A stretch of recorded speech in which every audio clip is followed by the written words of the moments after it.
Kembali lagi bersama channel kita semua.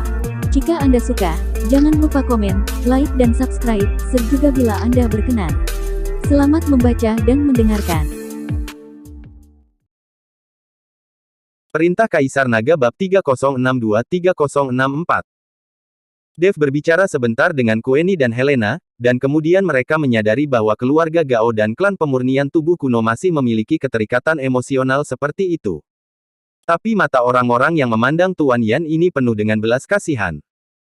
Lagi pula, Tuan Yan telah membayar banyak dan menghabiskan banyak sumber daya untuk menjaga jiwa dan tubuh Julia tetap hidup, dan bahkan membiarkannya menjadi putri Kabupaten Jialing, sehingga dia bisa pergi bekerja setelah dirinya sendiri. Pada akhirnya, dia membuat gaun pengantin untuk orang lain.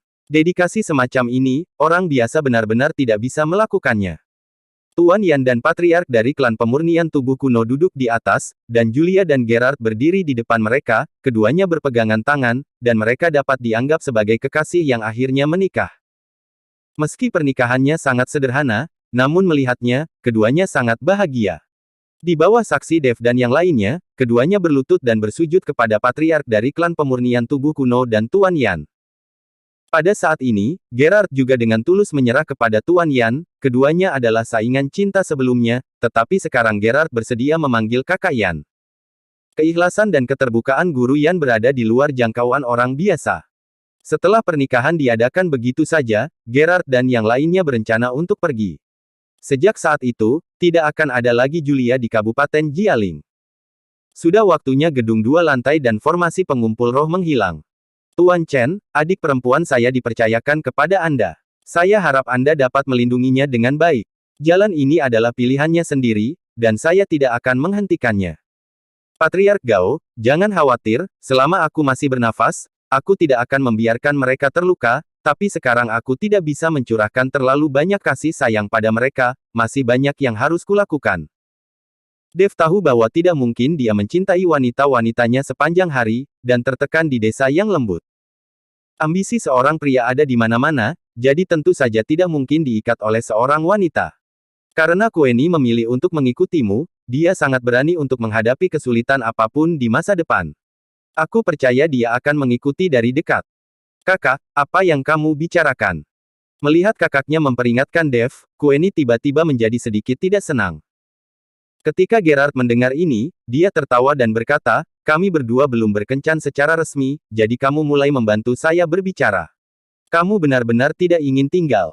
Dev, kali ini kamu telah menyinggung Liga Penyegelan Iblis, jadi kamu harus lebih berhati-hati. Selain itu, Raja Elang Petir telah mencarimu. Tuan Yan mengingatkan Dev. Menggunakan alasan untuk melenyapkan iblis dan mempertahankan Taoisme, Liga Penyegelan Iblis diam-diam berkolusi dengan iblis dan mengolahnya, berharap untuk mengandalkan kekuatan iblis untuk mengendalikan seluruh dunia surgawi dan manusia. Aku tidak takut akan hal seperti itu. Jika Yihe belum pulih, Dev sendiri pasti tidak akan menjadi lawan Raja Elang Petir, tapi sekarang Yihe telah pulih, Dev tidak akan takut lagi. Kamu tidak perlu takut dengan Liga Penyegelan Iblis, tetapi jika Liga Iblis tersegel dapat berkolusi dengan iblis, mereka dapat melakukan apa saja. Jika demikian, dapatkah kamu melindungi gadis-gadis di sekitarmu? Tuan Yan bertanya pada Dev. Ketika Dev mendengar ini, dia langsung menatap Juliet, Helena, Ruby dan Queenie. Tak satu pun dari mereka yang sangat kuat. Jika Liga Penyegelan Iblis benar-benar menyerang wanita di sekitarnya, Dev mungkin tidak bisa kebal. Melihat penampilan Dev, Tuan Yan melanjutkan, Dev, Anda dapat menyimpan beberapa gadis di Kabupaten Jialing saya. Tidak ada seorang pun di sini yang berani macam-macam dengan mereka. Dia tahu bahwa sangat sulit bagi Dev untuk melindungi keselamatan gadis-gadis ini. Jika dia membawa mereka berkeliling, itu akan sangat berbahaya, dan itu akan menyeret Dev ke bawah pada saat itu. Satu-satunya cara adalah tinggal di kota kekaisaran iblis miliknya sendiri, satu-satunya cara yang paling aman. Dev juga dapat kembali ke kota kekaisaran iblis kapan saja untuk berkumpul dengan beberapa gadis. Meskipun Kabupaten Jialing ini memang lebih aman daripada kota kekaisaran iblisnya sendiri, tetapi perjalanannya terlalu jauh, Dev akan sangat kerepotan jika dia ingin bertemu dengan beberapa gadis. Ketika Dev melihat Yihe membuka mulutnya, dia juga berkata, terima kasih Tuan Yan atas kebaikan Anda. Saya akan membawa mereka ke kota kekaisaran iblis. Di sana mereka akan aman. Melihat apa yang dikatakan Dev, Tuan Yan tidak menghentikannya. Setelah mengucapkan selamat tinggal, Dev meninggalkan Kabupaten Jialing dengan beberapa orang. Melihat Kabupaten Jialing di belakangnya, Dev penuh emosi. Dia benar-benar tidak pernah membayangkan bahwa di balik Kabupaten Jialing yang begitu megah, ada kisah cinta yang begitu tragis. Tuan Chen, saya telah memberi tahu sekte terbang untuk mengirim pesawat untuk menjemput kita. Ketika kita kembali ke pesawat, itu akan menghemat energi dan waktu. Kata Yulian kepada Dev. Sekarang Asosiasi Alkemis Kabupaten Jialing telah berakhir, jadi tidak banyak orang yang datang ke Kabupaten Jialing, jadi pesawat yang terbang ke Kabupaten Jialing dari sekte terbang juga tidak berfungsi. Bagaimanapun, sekte terbang adalah sekte komersial untuk keuntungan, dan mereka hanya akan melakukannya jika mereka dapat menghasilkan uang. Sekarang semakin sedikit orang yang datang ke Kabupaten Jialing, bisnis pesawat akan dibatalkan. Tapi di masa depan, mungkin tidak ada lagi kapal udara yang datang ke Kabupaten Jialing. Sekarang tubuh fisik Julia telah pulih, Kabupaten Jialing tidak perlu lagi mengadakan pertemuan alkemis. Tanpa pertemuan besar seperti itu, tidak ada yang akan datang ke Kabupaten Jialing. Namun, Yulian, sebagai tuan muda dari Sekte Surga Terbang, hanya perlu mengatakan sepatah kata pun, dan pesawat akan segera datang. Baiklah, mari kita tunggu pesawatnya. Dev mengangguk. Dia tahu bahwa akan memakan waktu terlalu lama untuk berjalan kembali, dan sekarang Yihe seharusnya tidak tahan untuk kembali ke kota Kekaisaran Iblis. Saya juga tidak tahu bagaimana Ben menghancurkan kota Kekaisaran Iblis selama periode waktu ini. Tapi ketika Dev dan yang lainnya sedang menunggu pesawat, aura menakutkan tiba-tiba menyerang dari segala arah. Merasakan nafas ini, Dev terkejut. Dia tahu bahwa ini adalah kedatangan Raja Elang Petir. Wajah yang lain berubah secara dramatis ketika mereka merasakan nafas ini.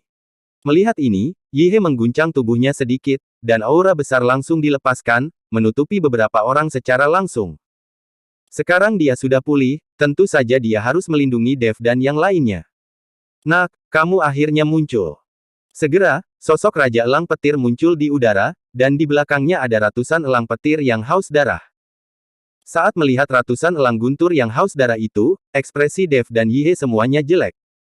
Jika hanya ada Raja Elang Petir, mereka berdua akan bisa bertarung bersama. Tapi sekarang ada ratusan elang guntur yang haus darah di belakang Raja Elang Petir, ini merepotkan. Raja Elang Petir menatap Dev, matanya penuh amarah. Saat itu di Kabupaten Jialing, Tuan Yan menghentikannya, jadi dia tidak bisa melakukan apapun pada Dev. Jadi saya terus menjaga di luar, tetapi saya bahkan tidak ingin melihat Dev. Untungnya, dia bertahan, dan akhirnya melihat Dev muncul setelah beberapa hari. Nak, berani mencuri buah guntur langitku, hukumannya adalah kematian. Kata Raja Elang Petir dengan dingin. Raja Elang Petir, denganku di sini, kamu masih ingin melakukan sesuatu pada Tuan Chen. Kamu terlalu lancang. Yihe berdiri di depan Dev, dan napasnya terus melonjak. Raja Elang Petir melirik Yihe, dan mendengus dingin, Yihe, aku tidak berharap kamu memulihkan kekuatanmu, tetapi bahkan jika kamu pulih, jadi apa, bisakah kamu menghentikanku? Setelah Raja Elang Petir selesai berbicara, dia tiba-tiba mengangkat tangannya, energi spiritual datang dari segala arah, dan langsung memadat menjadi gambar telapak tangan yang besar. Guntur dan kilat bergemuruh di bawah bayang-bayang telapak tangan.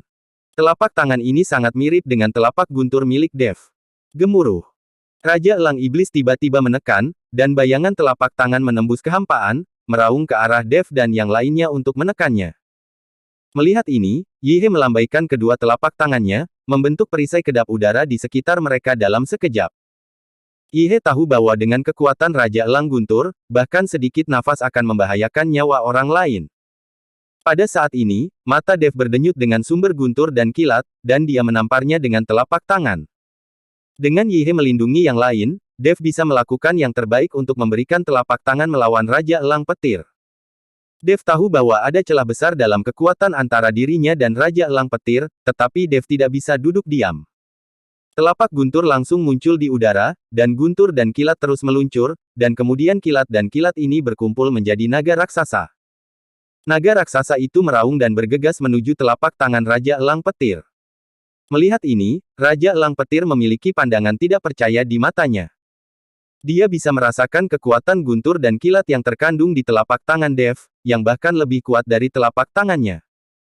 Dalam hal kekuatan guntur dan kilat saja, Raja Elang Petir mungkin tidak bisa menandingi kekuatan Dev. Kali ini, Raja Elang Iblis mengerutkan kening.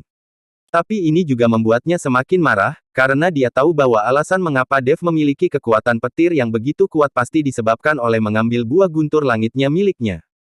Gemuruh. Kedua telapak tangan itu meledak di udara, dan auranya terciprat ke segala arah, seperti angin kencang yang bertiup ke sekeliling. Bebatuan dan pepohonan di sekitarnya terlempar satu demi satu, dan bahkan sebuah bukit kecil yang tidak jauh dari sana langsung diratakan oleh hembusan nafas. Untungnya, Dev melawan dengan telapak gunturnya, dan akibat dari cetakan telapak tangan Raja Elang Petir tidak melukai Ruby dan yang lainnya, perisai nafas Yihe memblokir semua gelombang nafas. Namun, telapak tangan ini juga membuat wajah Dev sangat jelek, dan darahnya terus melonjak. Nak, aku tidak menyangka kamu cukup mampu. Pantas saja kamu bisa memetik buah guntur langitku. Aku ingin melihat, bisakah kamu masih menangkap telapak tanganku yang lebih rendah. Dan ratusan elang guntur yang haus darah itu juga mulai bersiap, siap menyerang kapan saja. Melihat ini, wajah semua orang menjadi sangat bermartabat. Tuan Chen, bawa orang-orangmu dan pergi dengan cepat. Aku akan menghentikan Raja Elang Petir. Jika aku tidak bisa kembali, kota kerajaan iblis akan dipercayakan padamu. Melihat ini, Yihe membuat keputusan yang fatal. Dia ingin menggunakan hidupnya sendiri untuk memperjuangkan jalan keluar bagi Dev dan yang lainnya.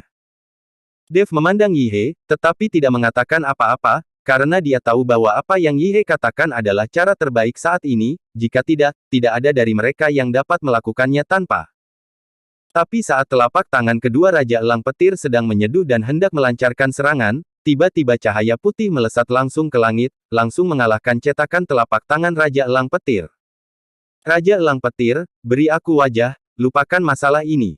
Sosok Tuan Yan perlahan muncul. Bersambung.